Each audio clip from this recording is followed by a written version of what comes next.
Saya tegak berdiri, hakikatnya sama duduk bersimpuh. Jadi saya mohon izin berdiri ya. Ya, saya nampak semuanya. Assalamualaikum warahmatullahi wabarakatuh.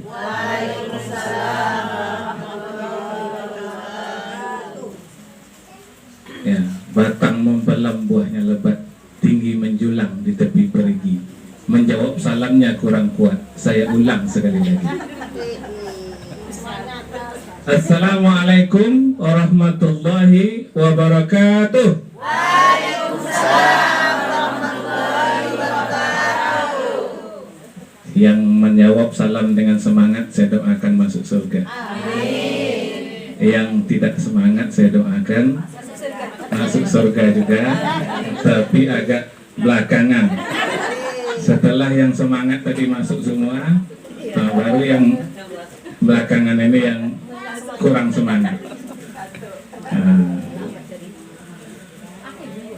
Sama-sama kita hormati Ustadz kita, Pak Ustadz Khairi, kemudian Ibu pengurus wirid, tuan rumah, Pak RT, Pak Siregar, ya, keluarga Pak Siregar, ibu-ibu, para jemaah wirid yang saya muliakan. Pertama dan yang paling utama, mari kita bersama-sama memperbaharui rasa puji dan syukur kepada Allah Subhanahu wa Ta'ala atas rahmat dan karunia-Nya. Siang ini dalam suasana yang kata orang pandemi COVID-19, Corona, alhamdulillah kita bisa melanjutkan tradisi wirid kita yang mungkin belakangan ini terhenti, karena Corona ini. Kadang-kadang saya prihatin juga gara-gara Corona ini banyak yang tidak bisa kita laksanakan, termasuk ibadah haji tahun ini. Itu kabarnya tidak ada dari Indonesia, ya. Walaupun di Mekah tetap ada haji, ya, tapi yang dari Indonesia tidak ada karena Corona, ya. Jadi sekarang ini semuanya Corona. Ada orang meninggal Corona, ya. Tapi kalau saya bilang orang meninggal itu Corona ajalnya sampai. Nah, itu pasti Corona itu, ya, Corona ajalnya sampai. Baik, Bapak Ibu-ibu yang saya hormati, kita dalam kesempatan siang ini kita beri judul tausiah kita ini membentuk keluarga sakinah mawaddah warahmah. Membentuk keluarga sakinah mawaddah warahmah. Kalau orang Indonesia disingkat menjadi Samawa, jadi orang Indonesia ini paling pandai kalau soal singkat menyingkat. Ya, semuanya disingkat. Ya.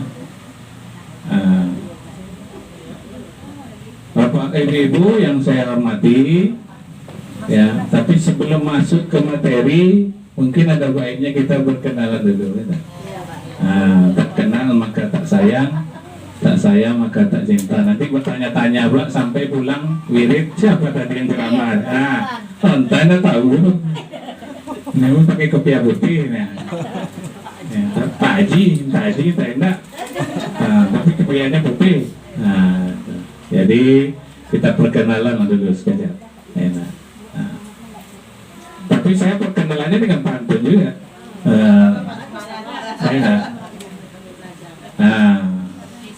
Orang kaya pergi ke Bali, banyak turis meminum jamu. Nama saya Tengku Edi Sabli, orangnya berkumis pandang tak jemu. Terpulangan. Lobe kan? Udah tahu kan? Jadi riwayat singkatnya, saya ini lahir di Pelalawan, ya, Pelalawan, Sungai Kampar, ya. yang ada istana sayap itu, ya, mungkin ibu-ibu belum ada yang sampai ke sana ya. Nah, kalau orang pelawat tidak sampai ke istana sayap itu bukan orang pelawan ya. Nah, disitulah tempat saya dilahirkan, kemudian dibesarkan di Sorek 1. Nah, dibesarkan di Sorek 1. Kalau ibu-ibu pernah ke Sorek, di Sorek itu ada namanya rumah sakit medical care. Nah, ada rumah sakit medical care, itu dulu rumah orang tua saya. Nah, di situ, ya. Nah, di situ rumah orang tua saya dulu. Nama orang tua saya kalau yang tua-tua mungkin kenal, Haji Tengku Nahar Alwi. Di Sorek dulu tugasnya adalah Jupen, Juru Penerangan Kecamatan Pangkalangkuras. Nah, kemudian waktu Kabupaten Kampar, beliau adalah anggota DPRD Kabupaten Kampar dari Kecamatan Pangkalangkuras. Nah, waktu itu kita masih Kabupaten Kampar. Nah, ayah saya itu meninggal di Mekah naik haji tahun 2000. Nah, tahun 2000 beliau menunaikan ibadah haji sampai sekarang tak pulang-pulang. Ya. Nah, dan entah di mana kuburnya. Nah, itu kan ada lagunya itu. Ya, entah di mana kuburnya. Saya naik haji tahun 2005, ayah saya tahun 2000. Saya tanya sama orang di situ di mana kuburnya, saya nggak tahu ya. Karena dia di kuburan massal. Ya. Meninggalnya sehari setelah wukuf. Ya, setelah selesai melaksanakan ibadah haji. Saya bekerja di Universitas Islam Riau sebagai dosen. Nah, jadi sebetulnya saya ini bukan ulama, tidak juga ustadz. Yang ustadz aslinya ini, Pak Khairi ini yang ustadz asli. Kalau saya ini mau balik, bukan mau balik, mau balik kampung.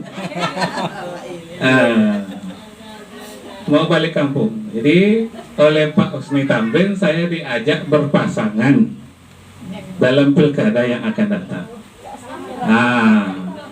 Jadi kalau ada baleho-baleho, ada Pak Usni Tamrin, ada yang satu lagi berkumis, kok mirip nih dengan bapak yang kemarin? Ya, itu bukan mirip, memang foto saya itu. Ya, bukan mirip. Ya.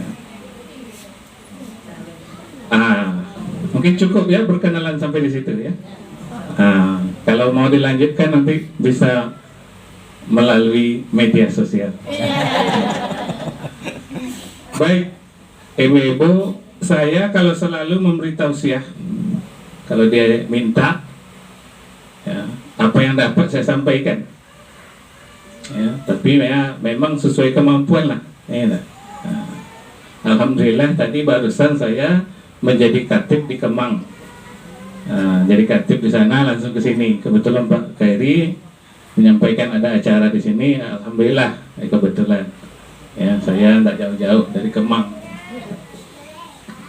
Nah, berkaitan dengan materi kita membentuk keluarga sakinah mawaddah warahmah ini, saya senang bisa menyampaikannya di hadapan ibu-ibu. Kenapa? Karena ibu-ibu inilah sebetulnya yang menjadi tonggak utama untuk terbentuknya keluarga sakinah mawaddah warahmah. Ibu-ibu beruntung menjadi perempuan karena ketika kecil itu menjadi pembuka rahmah bagi orang tua. Ya, orang tua tentu senang dapat bayi perempuan, ya. Terutama ibu kita biasanya senang. Setelah dewasa, ibu-ibu menikah menyelamatkan separuh iman suami. Ya, itu dalam Islam seperti itu. Ya, kalau sudah menikah itu berarti separuh iman laki-laki itu selamat. Dan ketika ibu-ibu menjadi ibu melahirkan, maka surga berada di bawah telapak kaki ibu. Enak. Nah, jadi ibu-ibu, kaum perempuan ini adalah makhluk yang paling mulia. Karena itu, yang menentukan dan yang berperan utama membentuk keluarga sakinah mawaddah warahmah itu adalah ibu-ibu. Ya. Karena itu kami kaum laki-laki diajarkan berdoa, Rabbana hablana min azwajina wa zurriyatina qurrata a'yuni waj'alal muttaqina imama. Ya Allah,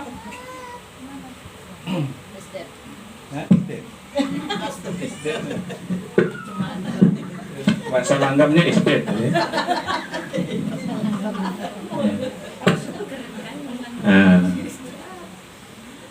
Jadi ya Allah, berikanlah kami istri yang menyenangkan hati.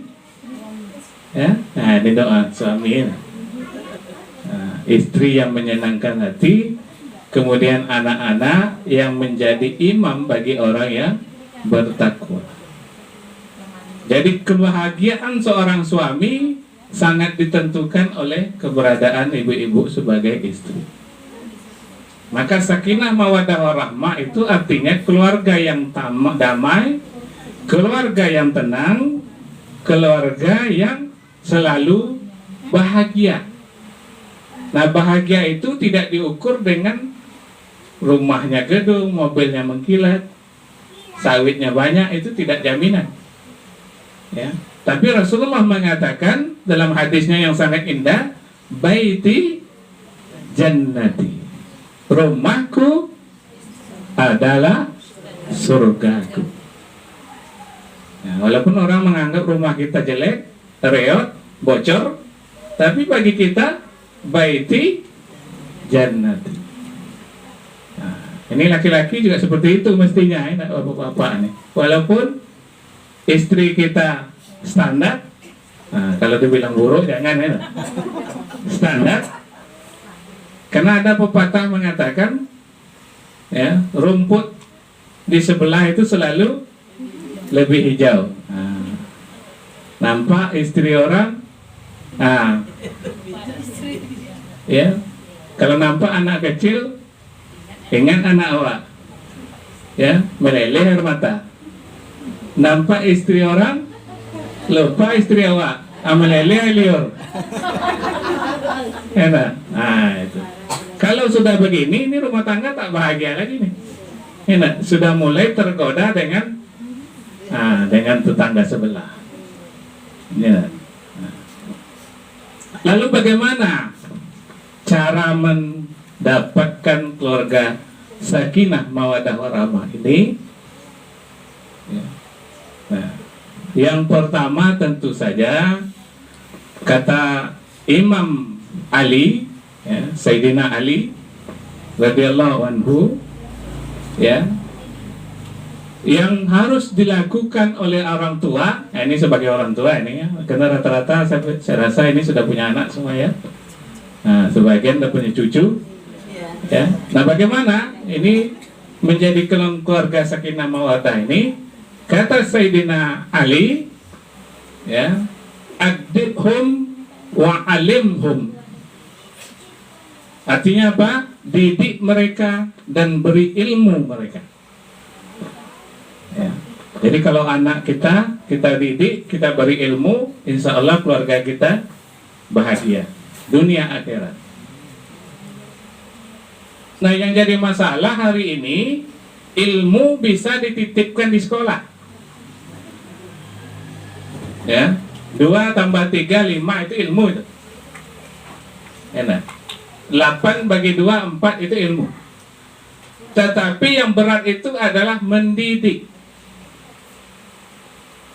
Nah, Rasulullah SAW mengajarkan kita misalnya mendidik anak untuk sholat. Bagaimana cara mendidik anak sholat?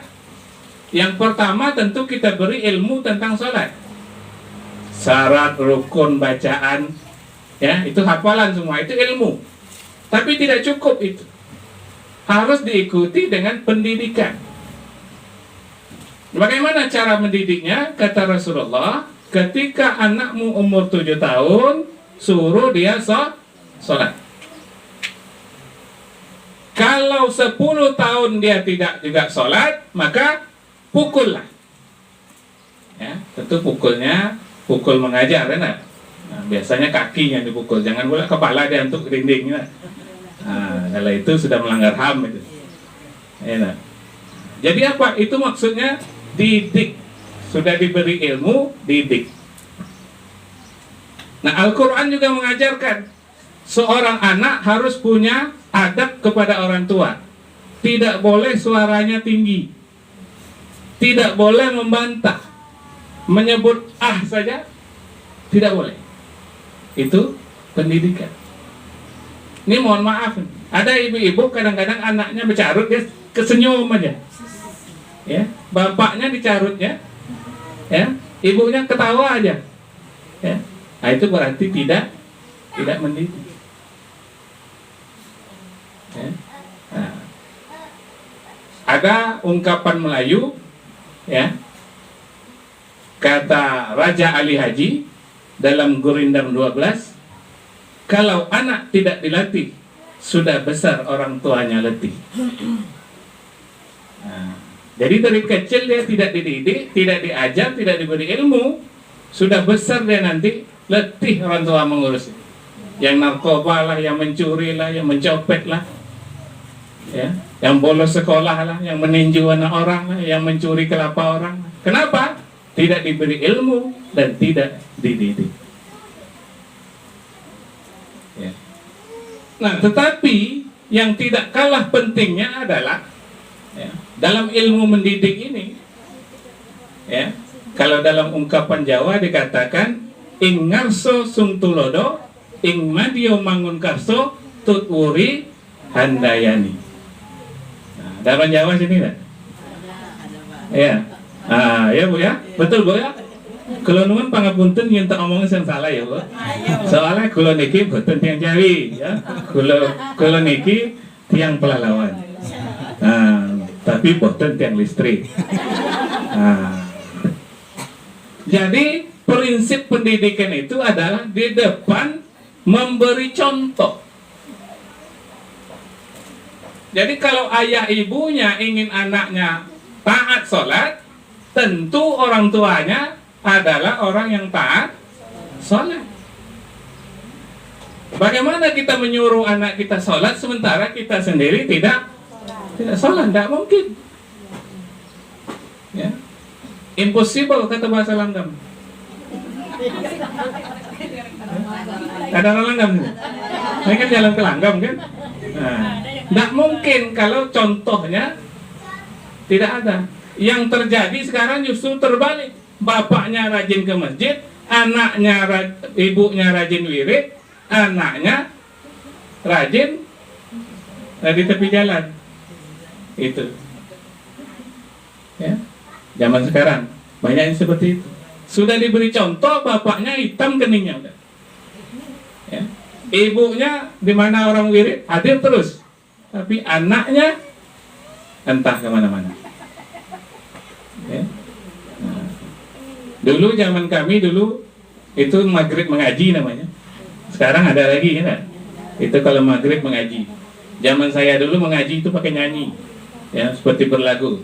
Alif duo di atas an, alif duo di bawah in, alif duo di depan un an in un. Nah, gitu. Supaya menarik anak-anak ya. Nah, ba duo di atas ban, ba duo di bawah bin, ba duo di depan bun, ban bin bun. Nah, itu setiap malam itu nanti naik terus sampai juz amma, sampai khatam Quran. Nah, sekarang ada anaknya pergi mengaji maghrib, pulangnya siap isya. Kalau ditanya mengajinya tak berubah-ubah, tetap baduo-duo di atas ban. Nah, sampai situ aja. Ya, baduo-duo di atas ban. Anak kata-katam. Karena diberi motor, naik berboncengan sama cowoknya, sama ceweknya.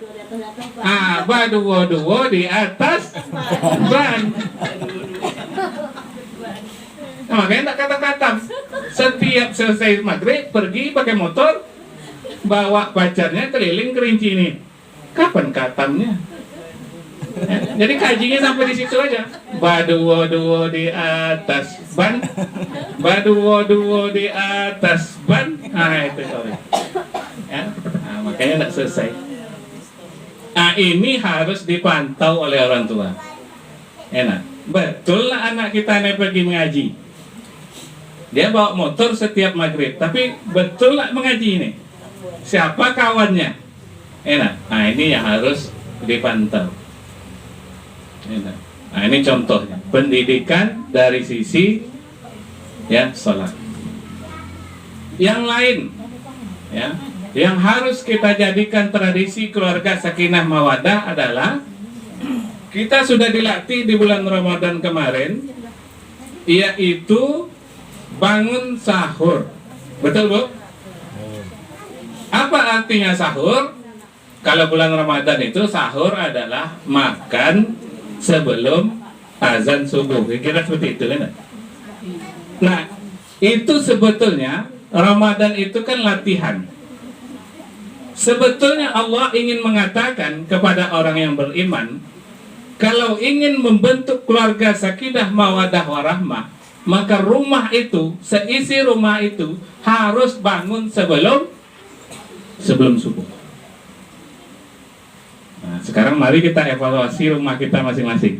Ada anak anggota keluarga kita yang tidak bangun sebelum subuh. Nah, jujur kita harus evaluasi. Kalau ada anggota keluarga kita bangunnya jam 11, bangunnya jam 10, tidak salat subuh, itu bukan keluarga sakinah mawadah warahmah. Ya.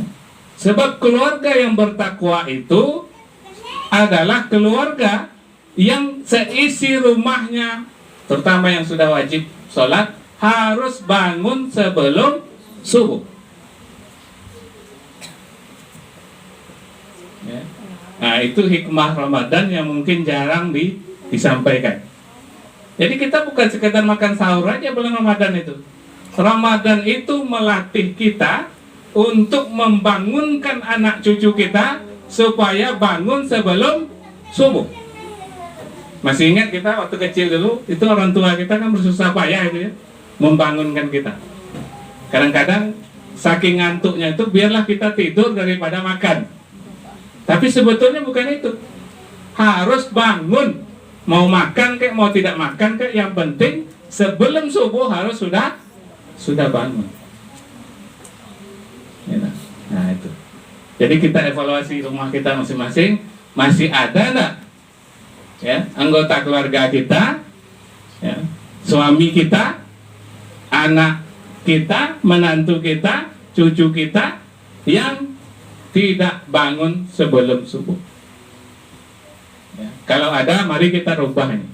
Kalau kita ingin keluarga sakinah mawadah warahmah, seisi rumah harus sudah bangun sebelum subuh.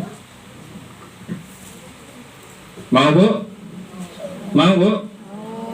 Kalau mau masuk surga memang harus begitu. Ya. Kalau tidak nanti jadi pertanyaan di akhirat. Ibu-ibu punya anak tidak salat subuh, ya, na'udzubillah. Anak masuk neraka, apa dia senang? Ibu masuk surga? Enggak. Anak kita akan menggugat. Ya Allah, saya masuk neraka karena tidak sholat subuh. Ibu saya tidak pernah membangunkan saya. Digugat. Karena di akhirat nanti suami, istri, anak menjadi musuh. Ya, saling gugat menggugat. Ya. Nah, itu bedanya dunia sama akhirat. Masing-masing kita punya tanggung jawab. Ya, kalau anak kita na'udzubillah masuk neraka, orang tuanya tidak bisa seenaknya saja masuk surga. Harus mempertanggungjawabkan dulu. Sejauh mana usahanya, tanggung jawabnya, sehingga anaknya tidak lalai menjalankan perintah Allah. Nah, dia rumah tangga ini, Bu, ya. Rumah tangga ini umumnya ada 4 tipenya. Tipe yang pertama, ya, istrinya soleh, suaminya jahat. Contohnya mana? Nah, istrinya itu Siti Aisyah, suaminya Fir'aun. Ada contoh. Suaminya Fir'aun, raja di rajanya orang kafir. Tapi istrinya taat, dijamin masuk surga. Siti Aisyah namanya. Ya, jadi kalau ibu punya anak perempuan atau cucu perempuan nanti nama Siti Aisyah bagus. Tapi takutnya nanti dia kawin sama Fir'aun. Nah, ini yang susahnya.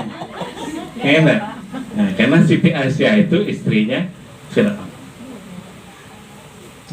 Ada lagi yang suaminya nabi. Ya, misalnya Nabi Nuh, nabi, tapi istrinya itu kepalanya wirid ibu-ibu kafir. Ya, kepala wirid ibu kafir. Ya, wirid tapi kafir. Nah, entah apa wiridnya tak tahu lah, Wak. Tapi dia menantang Nabi Nuh. Jadi suaminya nabi, istrinya kafir. Ada yang dua-duanya kafir. Contohnya siapa? Abu Lahab. Tabbat yada Abi Lahab. Ya, celakalah Abu Lahab. Ya. Abu Lahab, istri Abu Lahab itu menjadi, ya, bahan bakar neraka. Suami istri kompak masuk neraka. Nah, yang paling ideal tipe yang keempat. Suaminya taat, nabi, istrinya solehah, yaitu Nabi Ibrahim alaihi salam. Coba lihat Nabi Ibrahim, ya, istrinya Siti Hajar, Siti Sarah, ini orang taat. Anaknya Nabi Ismail, anak Nabi Ibrahim, Nabi Ismail. Dengan Siti Sarah anaknya Nabi Ishak. Ishak punya anak namanya Nabi Yakub. Yakub punya anak namanya Nabi Yusuf. Anak cucu cicit Nabi. Nah, ini keluarga yang sakinah mawadah warahmah itu. Suaminya Nabi, istrinya soleha, anaknya Nabi, cucunya Nabi, cicitnya Nabi. Nah, kita ini kan bukan Nabi, ya, nah. Kita ini bukan Nabi, tapi kita berusaha supaya suaminya soleh, istrinya soleha, anaknya juga soleh dan soleh. Cuma ada orang bilang kalau mencontoh keluarga Nabi Ibrahim, istrinya 2. Nah, enak, Siti Sarah dan Siti Hajar. Enak. Nah. Ibu mau dimadu enggak kira-kira, Bu? Ya. Nah, sebetulnya kan kalau dalam Islam itu boleh saja dimadu, yang penting adil, ya gitu. Ya, nah? Cuma adil itu yang sulit. Ya, nah? Adil itu tidak harus sama banyak, ya. Jadi misalnya istri tuanya gemuk, istri mudanya kurus. Nah, kain ada 4 meter. Kalau yang adil itu bukan 2 meter 2 meter. Kalau 2 meter dikasih yang istri tua, kurang. Dikasih istri muda yang kurus, berlebih. Dua-duanya tidak bisa dipakai. Jadi yang adil bagaimana? Yang istri tua kena gemuk dikasih 2,5 meter. Yang perempuan, yang muda, karena dia kurus, 1,5 meter aja sudah cukup. Enak. Ya, istri gemuk dengan istri kurus itu bedanya hanya pada makan saja. Nah, yang istri kurus makan hati, yang istrinya gemuk makan tempat. Nah, betul ya? Iya, itu aja bedanya. Ya, yang gemuk makan tempat, yang kurus makan hati. Nah, jadi memang sulit untuk adil itu, ya. Karena itu ada orang yang salah dalam menerapkan Islam. Ini kaitannya dengan keluarga sakinah juga. Ada suami yang ngotot mau kawin lagi. alasannya mau mengikut Rasul. Nah, sunnah. Sembayang tidak, tapi mau ikut sunnah. Nah, padahal kalau dia baca betul-betul sejarah Nabi, baginda Rasul ketika menikah dengan Siti Khadijah tidak pernah dimadu. Khadijah tidak pernah dimadu. Dia adalah istri tua Rasulullah dan janda. Nah, jadi kalau mau ikut Nabi betul, nikahlah dengan janda yang kaya. Kalau mau kawin lagi, tunggu istri tua meninggal. Tapi mau ikut Nabi, ini tidak. Alasannya kawin lagi mau ngikut Nabi. Padahal Nabi tidak pernah mau madu Siti Khadijah. Coba baca sejarah. Tidak pernah. Siti Khadijah tidak pernah dimadu. Dia adalah istri pertama Rasulullah dan sangat dicintai Nabi. Kalau ibu-ibu baca sejarah Rasul, Siti Aisyah, sekarang lagi viral lagunya itu ya. Itu istri Nabi yang gadis, anaknya Abu Bakar, sangat cemburu dengan Siti Khadijah. Padahal dia nikah dengan Rasul, Siti Khadijah sudah wafat. Kenapa? Karena Rasulullah selalu menyebut-nyebut Siti Khadijah. Sampai Siti Aisyah cemburu. Nah, begitu sayangnya Rasulullah dengan Siti Khadijah. Jadi kalau suami ibu mau nikah lagi, katanya mau ikut Rasul, ibu bilang saja, tunggu istri tuamu ini mampus. Ya gitu ya. Karena kalau mau ikut Nabi seperti itu. Ya, nah. Kalau belum mati belum boleh. Ya, nah. Bilangan abang itu. Abang boleh kawin lagi bang, 3 syaratnya. 1 harus lebih muda dari saya. 2 harus lebih kaya dari saya. Lebih cantik dari saya. Yang keempat, langkahi dulu mayat saya. Gitu caranya. Ya, jadi yang 3-nya biar dia berharap dulu ya. Bapak, abang boleh kawin lagi bang, asal lebih cantik dari saya. Iya mantap. Lebih kaya dari saya bang, iyalah tentu iya. Lebih muda dari saya bang, tentu iya. Yang keempat nih bang, langkahi dulu mayat saya. Kalau itu ya tak jadi. Baik, jadi membentuk keluarga sakinah mawaddah ini harus ada ilmu dan pendidikan agama terutama. Nah, di Indonesia, ya, karena kebetulan saya orang pendidikan, kelemahan kita adalah pada segi pendidikan. Orang ilmunya tinggi tapi akhlaknya rendah. Ya, akhlaknya rendah. Padahal Rasul mengatakan, innama bu'istu liutammima makarimal akhlak. Aku ini diutus kata Nabi, sesungguhnya adalah untuk memperbaiki akhlak. Akhlak itu apa? Adab. Adab itu apa? Tingkah laku. Itu yang sekarang sudah mulai pudar dan mulai hilang dari anak-anak muda kita. Kenapa? Karena tidak dididik. Nah, kalau dalam hal pendidikan ini barangkali kita bisa belajar dari Jepang. Saya melihat bagaimana pendidikan di Jepang. Di Jepang, di TK itu tidak pernah diajarkan seperti kita bernyanyi-nyanyi. Tidak ada. Yang diajarkan dari TK sampai kelas 3 SD itu adalah pendidikan akhlak. Kalau bahasa kitanya pendidikan akhlak. Kalau mereka itu pendidikan perilaku. Contohnya apa? Dididik antri. Budaya antri. Jadi orang Jepang itu sudah dari kecil di TK itu diajar antri. Setiap hari diajar antri. Apa filosofi antri? Yang pertama, menghormati orang lain. Jadi siapa yang dulu di depan. Ya, tidak boleh kita melangkahi orang lain yang sudah duluan. Ya, tidak boleh. Itu namanya budaya antri, menghargai orang lain.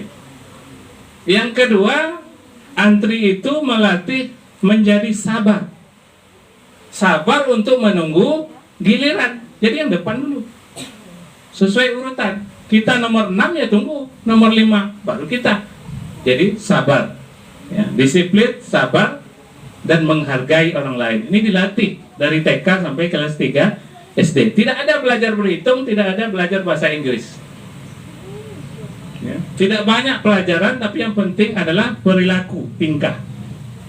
Kemudian yang penting lagi di Jepang ini apa? Dilatih jujur. Nah, ini dicoba diadopsi di Indonesia. Jujur itu apa? Ada namanya warung jujur. Ya, mungkin ibu-ibu yang guru ya tahu. Warung jujur itu diadopsi dari Jepang. Jadi dia buat warung, tidak ada orang yang menunggu. Jadi umpamanya godok ada. Godok harganya 1.000 ditulis itu. Godok 1.000. Taruh situ godok. Di sebelahnya diletakkan tempat uang kembalian. Kalau kita ambil godok 3, berarti 3.000. Uang kita ada 10.000, maka kita ambil kembaliannya 7.000. Sengaja dibuat seperti itu. Supaya apa? Supaya dia selalu jujur. Nah, ini coba diterapkan di Indonesia. Apa yang terjadi? Godoknya habis, uang kembaliannya hilang, piring-piringnya lesap. Ya, nah, ini orang Indonesia nih. Dipantau pakai CCTV. CCTV-nya pun hilang. Nah, ini fakta. Apa yang terjadi? Akhlak kita, akhlak bangsa kita hari ini krisis. Nah, budaya antri tadi apa gunanya? Gunanya coba lihat ibu-ibu, pembagian BLT. Ada di sini BLT. Bantuan langsung tunai. Nah, yang terjadi apa? Kadang-kadang tidak jarang bantuan langsung tewas. Karena tidak sabar. Nah, padahal harusnya antri satu-satu pasti dapat. Tapi budaya kita ingin duluan, nggak sabar. Padahal kawan dari pagi subuh sudah berdiri di situ. Kita baru datang, pingin duluan. Semuanya ingin seperti itu. Akhirnya bentrok, kerombolan. Jadi tragis bangsa kita ini sebetulnya karena kurangnya pendidikan akhlak. Budaya antri itu tidak ada. Apalagi budaya jujur. Ini sudah mulai hilang. Ya. Nah, bagaimana caranya ini untuk menanggulangi? Kembali lagi ibu-ibu di rumah sebagai madrasah pertama, pendidikan pertama pada generasi yang akan datang adalah ibu-ibu di rumah. Bagaimana dia selalu jujur. Saya dulu pengalaman pribadi, Bu.